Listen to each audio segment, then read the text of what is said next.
তো আজ তোমাদের সাথে সকাল থেকে না দুপুরবেলা চান করার পর থেকে কি কাজ টুকিটাকি করে থাকি সেটাই শেয়ার করতে চলে আসলাম।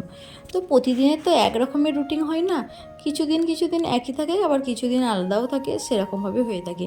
এই যে আমি এখন চলে এসেছি, চান করে চলে এসেছি।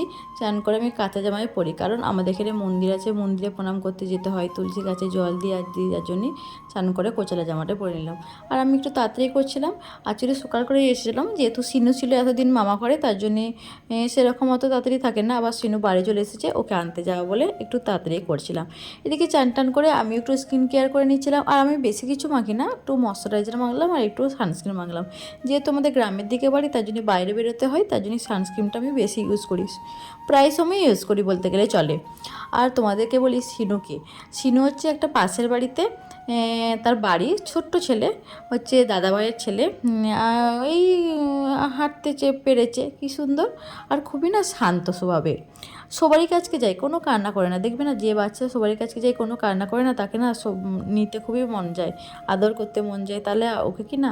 আর সিনু না সবারই বাড়িতে যাই বলে আমি ওকে একটা টাইমিং করে আমাদের বাড়িতে নিয়ে আসি, বেশিরভাগ আমাদের বাড়িতে থাকে বললেই চলে।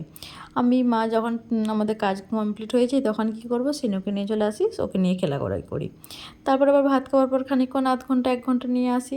তারপরে এইদিকে তো আমার গীতা বই পড়া হয়ে গেছে, মন্দিরেতে জলও দেওয়া হয়ে গেছে, আর মন্দিরে আমার প্রণাম করা হয়ে গেছে।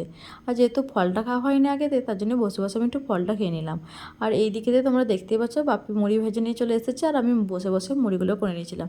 আর এই হচ্ছে আমাদের সিনু, দেখো কেমন খেলা করছে চুপচাপ।